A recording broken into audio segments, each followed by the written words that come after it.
हाँ कर्ण, वो तुम ही थे जिसने भरी सभा में द्रौपदी को वेश्या कहा था और उसे नग्न करने का प्रस्ताव देने वाले भी तुम ही थे। दुर्योधन को तुम ही ने सिखाया कि नग्न भी लाई जाती तो गलत नहीं होगा।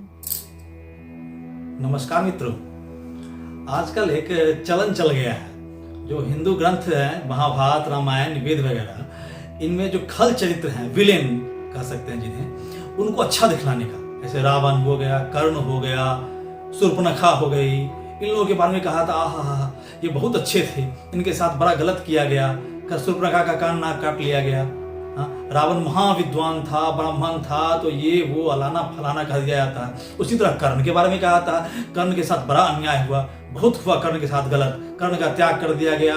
कर्ण के साथ इतना गलत हुआ कि भगवान कृष्ण अगर अर्जुन के साथ नहीं रहते तो कर्ण अर्जुन को कब का हरा चुका होता, और भी न जाने क्या क्या।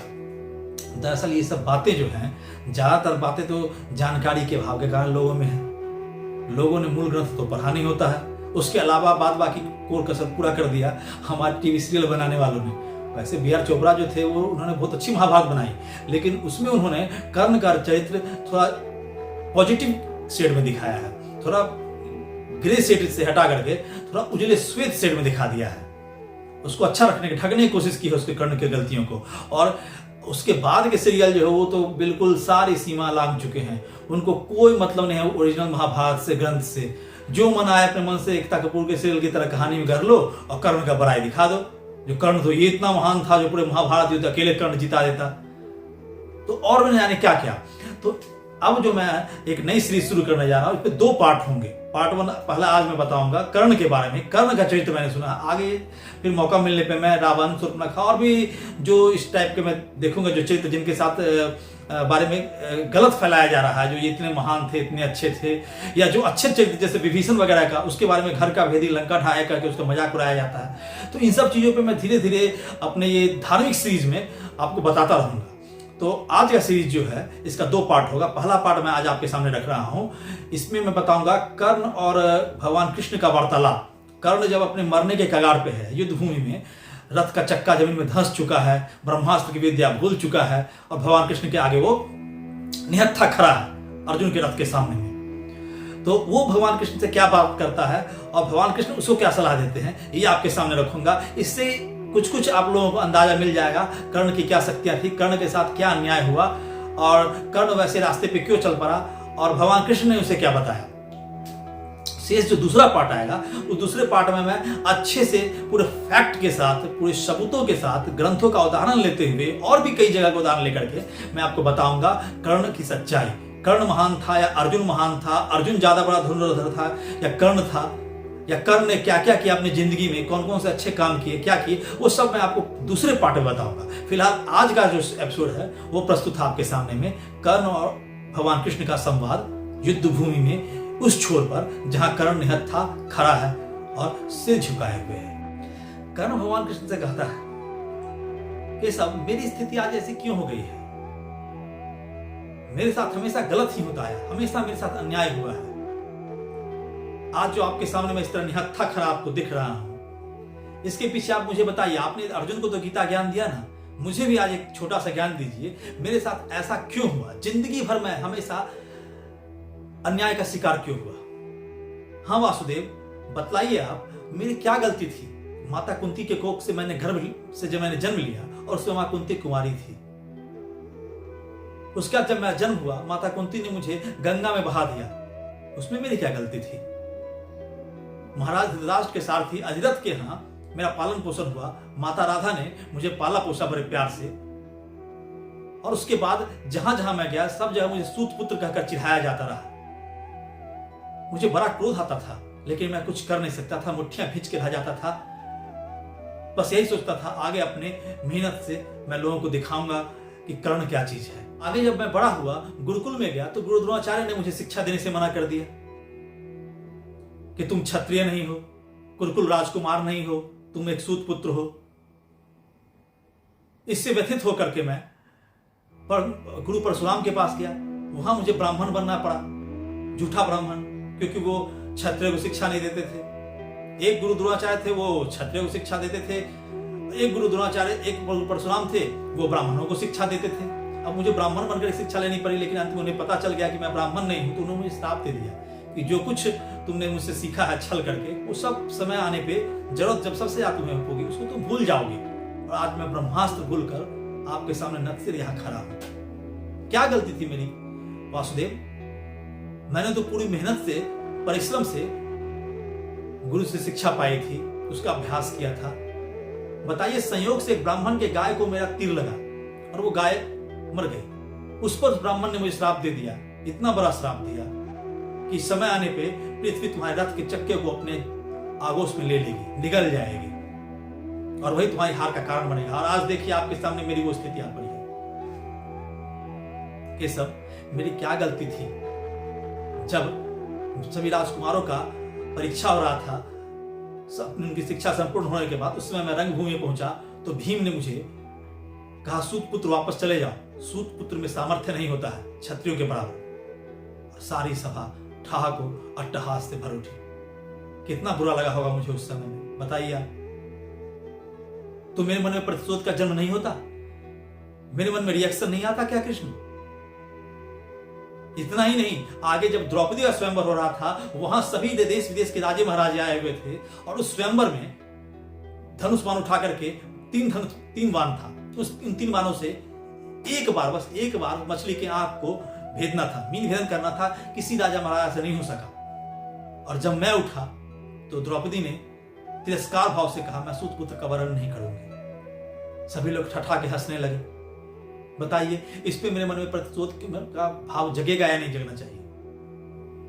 उससे आगे बढ़िए।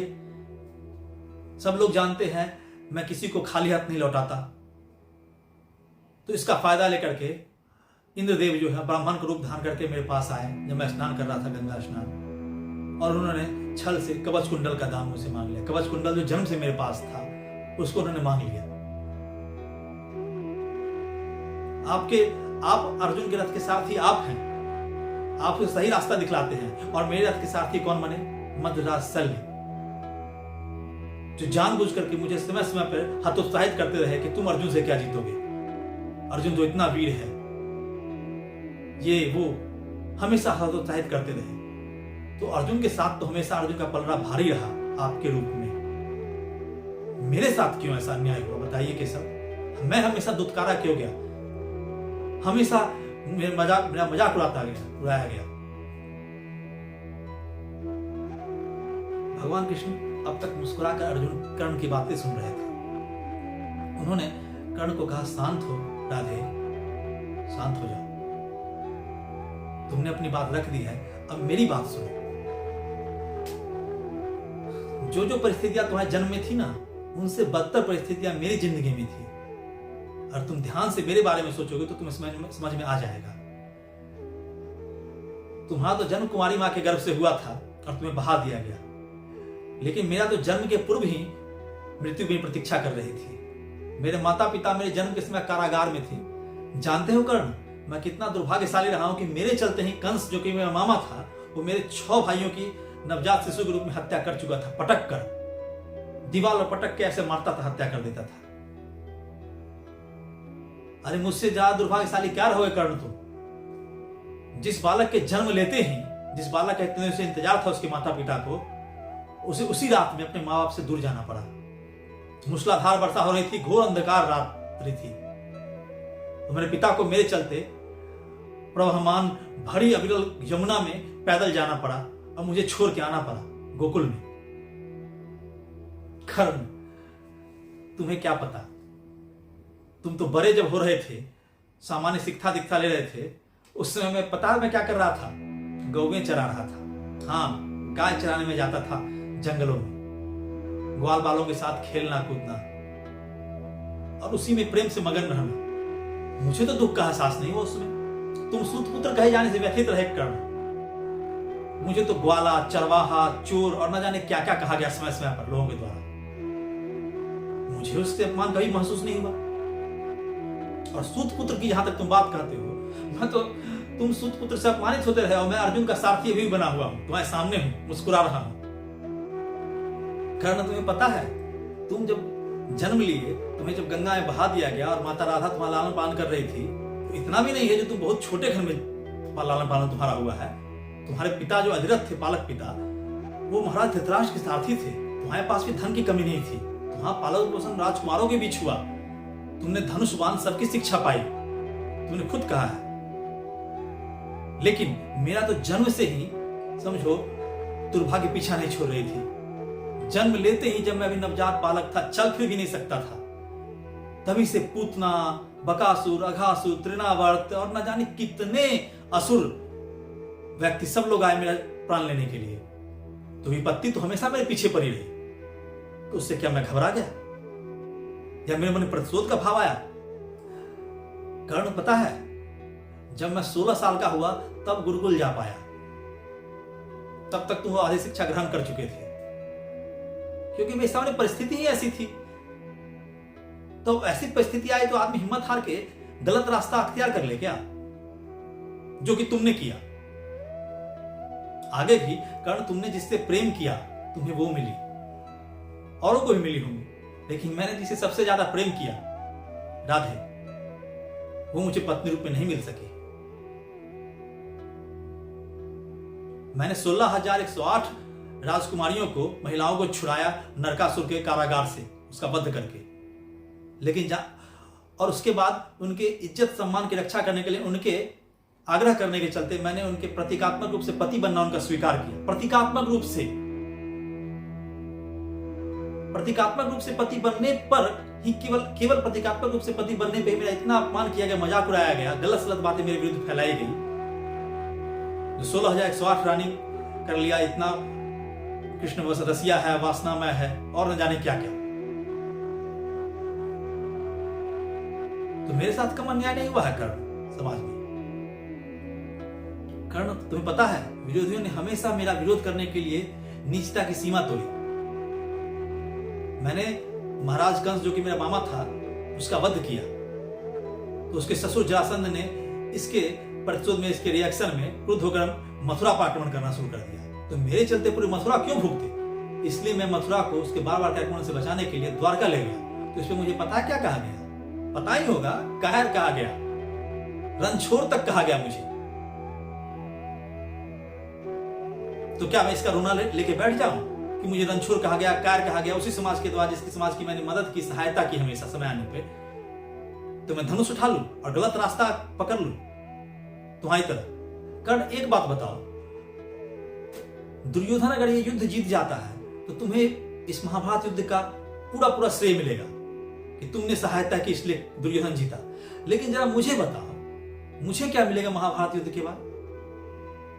मुझे कोई श्रेय देगा? उल्टा लोग कहेगा कृष्ण ने महाभारत युद्ध करवा दिया, जानबूझ के दोनों भाइयों कौरव पांडवों को लड़वाया और सबका संहार करवा दिया। यहां एक बात नोट कीजिए, आगे चल के वाकई में भगवान कृष्ण की बात सच हुई और गांधारी ने श्राप दे दिया कि जाओ तुम्हारा पूरा वंश का नाश हो जाएगा। भगवान कृष्ण जो कर्ण को कहे, जो आगे चल के मुझे क्या मिलेगा, तो सच हो गया। वाकई में उनको कुछ नहीं मिला, अपयश ही मिला, जो तुमने जानबूझ के युद्ध हो जाने दिया। और गांधारी उल्टे श्राप दे दी, जो अभी से 36 वर्ष के बाद तुम्हारे वंश का नाश हो जाएगा, द्वारका समुद्र में डूब जाएगी। वही होगा। भगवान कृष्ण ने आगे कर्ण को कहा, कर्ण, वह तुम थे, तुम्हारी परिस्थितियां नहीं थी। परिस्थितियां सबकी विपरीत या पॉजिटिव, सब कुछ सबके सामने होती है। अच्छी बुरी परिस्थितियां होती हैं, जन पे किसी का वश नहीं है, तुमने सही कहा। लेकिन कर्म तो अपने वश में है। अगर किसी के साथ कुछ गलत हो गया तो उसको यार इसके रिएक्शन में वो गलत रास्ता अपना ले, गलत आदमी का साथ दे ले। तुम कुंवारी मां के गर्भ से जन्म लिए, तुम्हें गंगा में बहा दिया गया, या तुम सूत पुत्र के यहां पले, तुम सूत के यहां पले, तुम एक सारथी के यहां पले बढ़े और तुम्हें सूत पुत्र का अपमानित किया जाता रहा। इसका मतलब यह नहीं है कि तुम्हें लाइसेंस मिल गया है कि किसी सती स्त्री को तुम वेश्या कहो। हां कर्ण, वो तुम ही थे जिसने भरी सभा में द्रौपदी को वेश्या कहा था और उसे नग्न करने का प्रस्ताव देने वाले भी तुम ही थे। दुर्योधन को तुम ही ने सिखाया, जो नग्न भी लाई जाती तो गलत नहीं होता। कर्ण, तुम तो एक अच्छे मित्र भी नहीं बन सके। तुम्हें बहुत घमंड है इस बात का, जो मैं अच्छा मित्र हूं, दुर्योधन का सच्चा मित्र हूं। सच्चा मित्र वो होता है कर्ण, जो मित्र को सही रास्ता दिखलाए, न कि गलत रास्ते की ओर और ढकेल दे। तुमने ढकेला नहीं, बहुत जोर से धक्का दिया दुर्योधन को, और आज नाश की स्थिति में दुर्योधन पहुंच गया है। उसके कितने भाइयों की मृत्यु हो गई और आने वाले दिनों में वो भी काल के गाल में जाएगा। कारण हमेशा तुमने दुर्योधन को गलत सलाह दिया। और तुम जो कहते हो, जो कवच कुंडल इंद्रदेव तुमसे धोखा लेकर के ले गए, तुम्हें तो पता था ना जो कवच कुंडल मेरे पास जन्म से है, उस कवच कुंडल से मेरी रक्षा होती है। लेकिन जब कवच कुंडल के रहते ही तुमने अर्जुन को कब हराया? विराट युद्ध में तुम एक दिन में 2-2 बार हारे। गंधर्वों ने जब दुर्योधन को पकड़ लिया था, उस समय तुम भाग गए थे युद्ध छोड़ करके। उस समय तुम्हें कर्ण अर्जुन का सारथी नहीं था, न गंधर्व युद्ध में अर्जुन का सारथी था। अकेले अर्जुन और भीम ने दुर्योधन को छुड़ाया, तुम उस समय भाग गए थे। विराट युद्ध में अकेले अर्जुन ने तुम्हें पितामह भीष्म को, गुरु द्रोणाचार्य को, कृपाचार्य को, अश्वत्थामा को, दुशासन को, दुर्योधन को अकेले बृहन्नला के भेष में अर्जुन ने हराया था। तब तुम्हारा कवच कुंडल कहां चला गया था? और उसमें मैं सारथी भी नहीं था। जब गुरु द्रोणाचार्य ने गुरु दक्षिणा मांगी और तुम दुर्योधन का साथ देने के लिए द्रुपद को हराने चले गए थे, उस समय भी तुम हार के 2-2 बार आए, द्रुपद से हार के चले आए। वो कवच कुंडल तुम्हारा कहां काम आया था? मैं तो इस महाभारत युद्ध में ना अर्जुन का सारथी हूं। तो इस बहाने के आगे मत छिपो। जो कवच कुंडल मेरा ले लिया गया, इसलिए अर्जुन का पलड़ा भारी हो गया। कवच कुंडल का रहते हुए भी तो तुम अर्जुन को एक बार भी नहीं हरा सके थे अब तक। अच्छा, कवच कुंडल तुमने दान में नहीं दिया था। कवच कुंडल के बदले तुम्हें घातक एक अग्नि बाण मिला था, अमोघ बाण, जिससे किसी की मृत्यु हो जाती थी। याद रखो, कवच कुंडल से तुम अर्जुन का वध नहीं कर सकते थे, लेकिन इस एक अग्नि बाण से कवच अर्जुन का वध कर सकते हो। यानी कि कवच कुंडल देने में फायदे का, लाभ का सौदा तुम्हारा ही रहा, न कि इंद्रदेव का।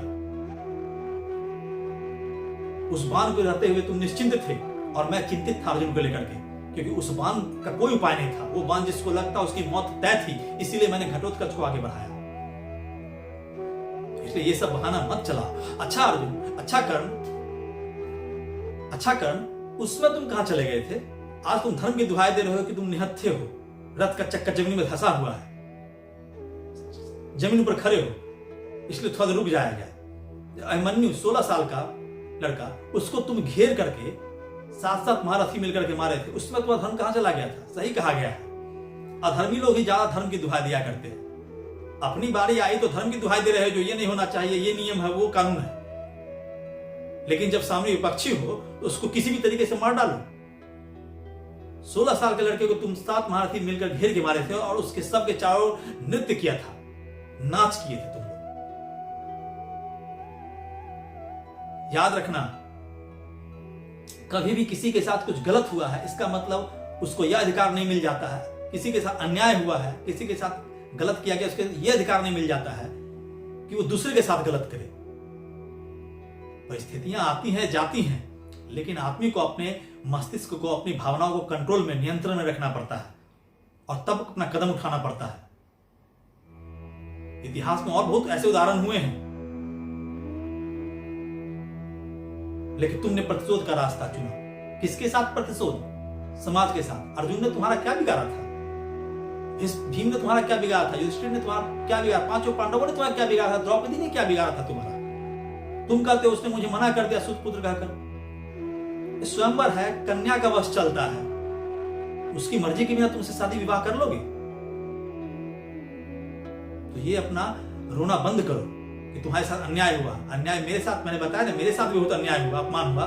मुझे भी ग्वाला कहा गया, चरवाहा, चोर और न जाने क्या क्या, कायर, रन छोड़, क्या क्या कहा गया।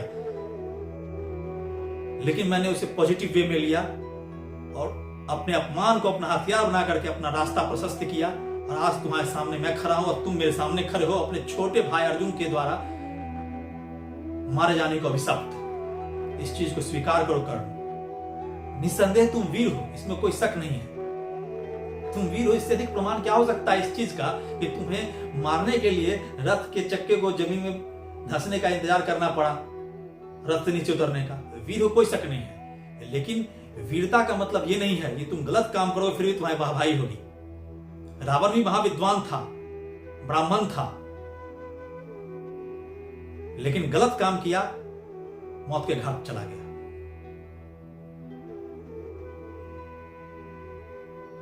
कर्ण को भगवान कृष्ण की बात समझ में आ गई। कर्ण बोला, मैं अपनी गलती स्वीकार करता हूं वासुदेव। भगवान कृष्ण ने कहा, जाओ, तुम्हें वीर गति प्राप्त हो, सदगति तुम्हें मिलेगी। और इसी के साथ कर्ण के आंखों से आंसू बहने लगे। भगवान कृष्ण ने इशारा किया अर्जुन को, जो कि अर्जुन अब तक खुद ठिठका हुआ था, कैसे रथ के नीचे बाण चलाए। अर्जुन ने कान तक तुनीर को खींचा और अर्धचंद्राकार बाण चला दिया। कर्ण का धड़ सर से अलग हुआ और सर उड़ करके भगवान कृष्ण के पैर के पास आके गिरा और कर्ण को सदगति मिल गई, मोक्ष मिला। तो इस वार्तालाप से हमें यह समझना चाहिए कि आपके साथ अगर गलत हो जाता है उसका मतलब ये नहीं कि आप उसके रिएक्शन में गलत रास्ता उठा लें या निर्दोष लोगों को सताएं, निर्दोष लोगों को तंग करें, परेशान करें, दुष्टता करें उनके साथ, उनका संहार करने लगे, जो कि कर्ण ने किया। आज बस इतना ही। इसके दूसरे पार्ट में जो कि मैं जल्दी लाऊंगा, उस दूसरे पार्ट में मैं आपको पूरे प्रूफ फैक्ट के साथ बतलाऊंगा जो कर्ण के साथ क्या परिस्थितियां थी, भगवान कृष्ण के साथ क्या परिस्थितियां थी, या महाभारत सीरियल और भी उसके बाद जितना नए सीरियल एक तक वो टैप आए हैं उसमें क्या क्या गलत दिखा दिया गया है। कुछ नियम कानून कुछ नहीं माना गया है, जो मन में है वो दिखला दिया गया है। अच्छा, एक खास ही कहना चाहूंगा, मैंने अभी नया नया वीडियो बनाना शुरू किया है, इसलिए हो सकता है मुझे अपनी बात रखने में थोड़ी समस्या आ रही हो, बोलने में थोड़ा दिक्कत हो रहा हो, तो इस गलती को नया नया जानकर इग्नोर कीजिएगा। नमस्कार।